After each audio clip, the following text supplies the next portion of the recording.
Times are still tough for many Canadians. Trade policy with the U.S. is up in the air, while the tariff policy keeps changing.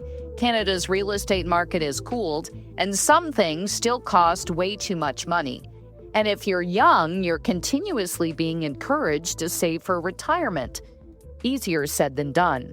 Welcome to the latest episode of In This Economy. I'm Kris McCusker.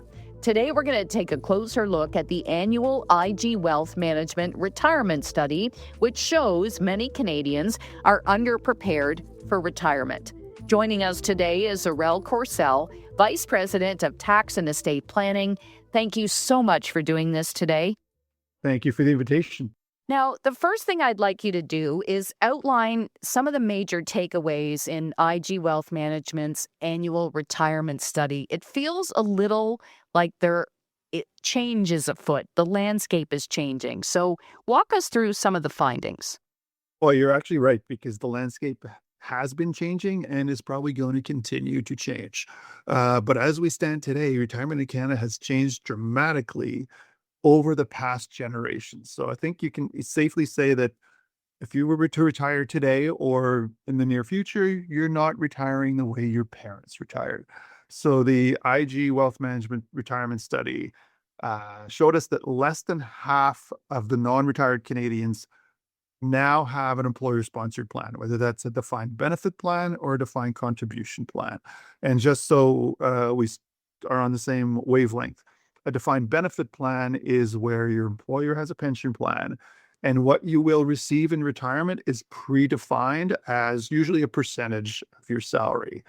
Versus a defined contribution plan is, it's still an employer-sponsored plan, but you're putting an amount in, and what you receive in retirement will be based on what you've accumulated, along with whatever return you've generated on that. So only half of Canadians have told us they have a pension plan. And that really has been coming down in terms of having access to a retirement pension plan through your employer over the last 30 years or so, as a lot of private sector employers have gone away from providing pension plans, especially defined benefit pension plans. Nowadays, the defined benefit pension plans are really only available to government employees or crown corporations and certain larger employers with unions where they still have access to those pension plans. Most of the other individuals either have a defined contribution plan because the employers moved to that, or no employer pension plans. And just to be super clear, I mean, the defined pension plan is expensive for the employer, correct? Very much so. And that's why a lot of employers have gone away from it, because they want cost certainty. Under a defined benefit pension plan, because the benefit is predetermined for the retiree, the risk of ensuring there's a big enough pot of money to fund that future retirement benefit lies with the employer. So the employer has to put in more money if rates of return are not sufficient to keep up with the future obligations. Hence why a lot of them have moved to a defined contribution plan, because defined contribution plan is you put in X amount, the employer will put in a matching amount or a proportion amount of what you put in. You know exactly what you're putting in, and you don't have to worry about having to put in more than that, because what the retiree will eventually receive is up to how you manage those funds in the future. But I guess there's also the matter of, younger Canadians maybe doing, so-called gig work and having a couple of part-time jobs rather than one full-time job. So that could also be taking them away from the defined pension plan. Correct. In today's economy, individuals are not staying with their employers as long as possibly their parents or grandparents did, who a lot of people, you hear the stories, they start with an employer and they stay with the same employer until they retire. That is not today's landscape. Today's landscape is more of a gig economy type of approach, where you may have multiple jobs at the same time, or you move from one employer to another over time. So not having a defined defined benefit plan makes sense for those individuals, because if you're jumping from job to job or smaller jobs at the same time, they don't lend themselves very well to having a pension plan. There is also the matter of old age security and then CPP. And I've been hearing for as long as I can remember that, these programs are great, but they're not going to last forever. Is that still the case? I wouldn't necessarily say that they won't last forever. Who knows what's going to happen in the future? The government of today is still saying that the CPP is sustainable, and that old age security is sustainable. I wouldn't worry as much, are the amounts going to come to me in my retirement? What our survey has shown is there's actually a significant knowledge gap on the part of pre-retired Canadians on their future retirement. Only 11% of non-retired Canadians told us that they know how much annual income they're going to need in retirement. So they don't even have really a good handle of what they're going to need, and nearly half don't know at all of what they're going to need. So that means that you got 11% who say I know, and 50% say I have no idea what I'm going to need, and there's somewhere in between for the others. So the responsibility individual to really sit down and have a better understanding and fill that knowledge gap of what will I need, and then where is the money going to come from? And yes, government benefits are a significant portion. And that would include your old age security, your Canada pension plan. But the survey also told us that only about 2/5, so about 40% of Canadians tell us that they actually understand what old age security is. That they understand what a registered retirement income fund is, or even the basics. How is my retirement income going to be taxed? So if only 40% told us that they understand, that means 60% don't understand. And so you need to have a better understanding of what you're going to need in retirement, and also where's that money going to come from, and how do you manage these different sources of income. Do you think part of the reason there's a knowledge gap is because, the young Canadians had parents who were given defined pension plans, so they didn't really need to um, investigate any further, and that was sort of passed down to the next generation? Like, I'm curious because I don't remember having classes in school about old age security and the Canada pension plan and defined pensions. So, like, how do you think that knowledge gap happened? We can speculate, but yes, it's as things have evolved over time, and maybe your parents had a defined benefit plan. They didn't really have to worry about saving for retirement. They knew that the pension would be there, that old age security would be there, and they're paying into the Canada pension plan, so that the CPP or QPP in Quebec would be there. So it's probably part of it was the parents not having those conversations with their kids about the importance of saving for retirement. Today, that shift has gone from the employer bearing part of that responsibility through the pension plans to the individual, because those pension plans are not there anymore for many individuals. And there was no conversations being had between the parents and the kids to say, you need to save for retirement, because the parents had that being taken care of by the employers in many cases. So there is that knowledge gap. And this is where you have to try to bridge that knowledge gap as an individual, because I always say knowledge is power. So if you don't know what you don't know. So if you don't take the time to try to educate yourself, or lean on someone who has that education to help you, then you're not going to be able to move forward. So this is where, if you don't understand how much you're going to need in retirement, you don't understand where you're going to get the money, you don't know how much you should be saving to bridge the gaps, you should be working with a financial advisor to help you.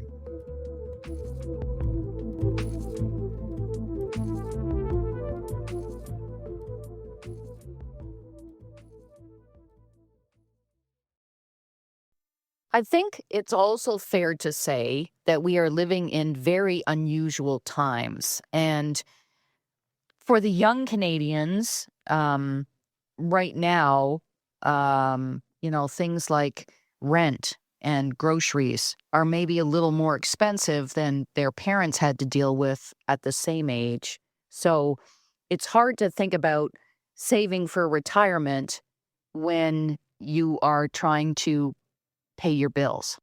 I would agree. I mean, things like inflation have been top of mind and top of news stories. We've all felt how much more expensive groceries are at the store. We've all seen how interest rates have gone up. They've come back down a little bit, but they're still not at the lows that we knew years ago. So if you're borrowing, whether it's to pay for your mortgage, your interest rates on your mortgage, or any other car loan, you're paying more interest. If you're paying more interest, that requires more of your after-tax income to meet those obligations.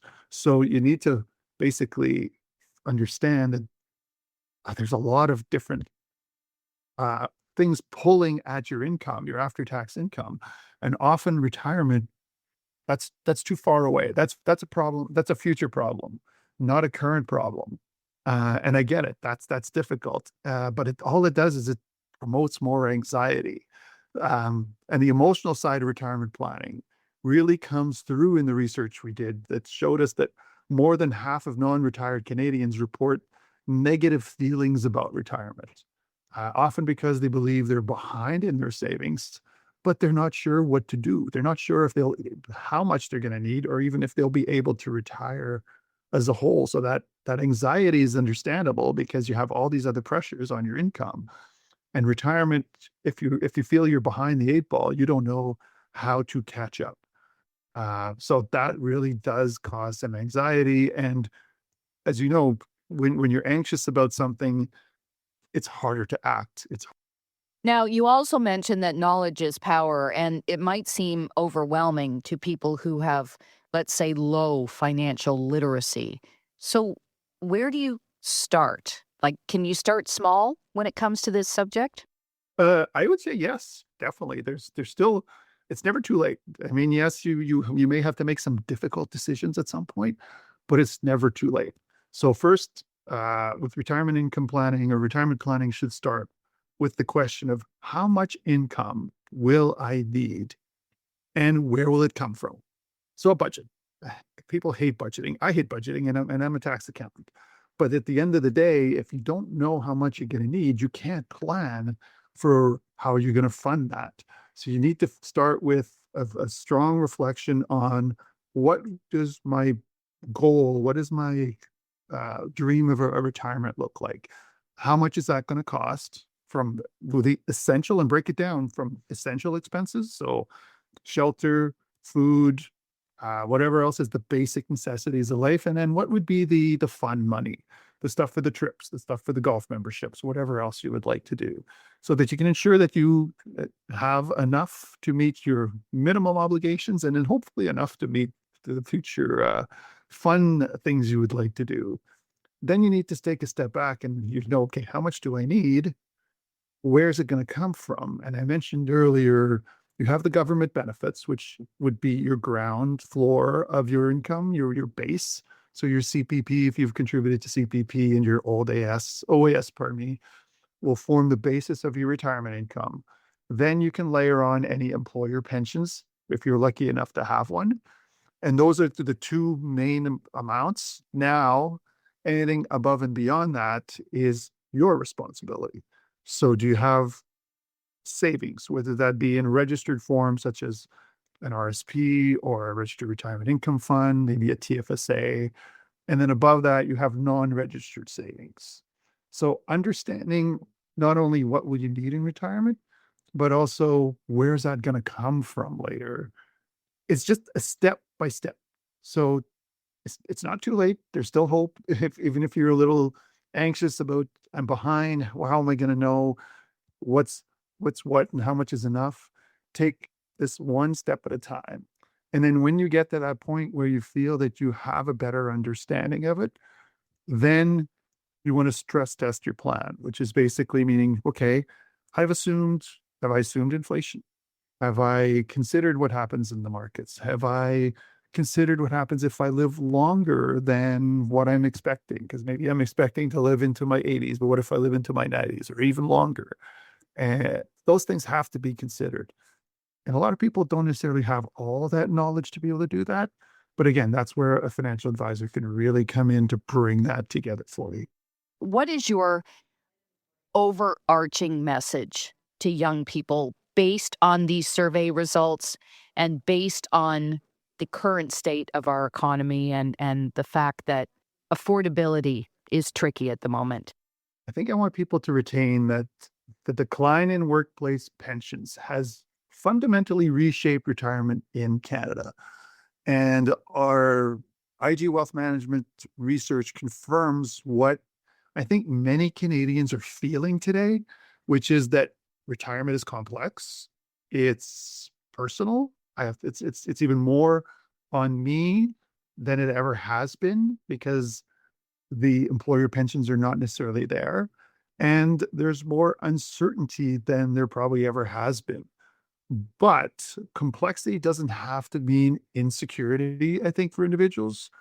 With a realistic plan, some better education, again, more power is knowledge, and some professional guidance from hopefully a financial advisor. Canadians are still in a good position to build confident, sustainable retirements, even in today's economic environment.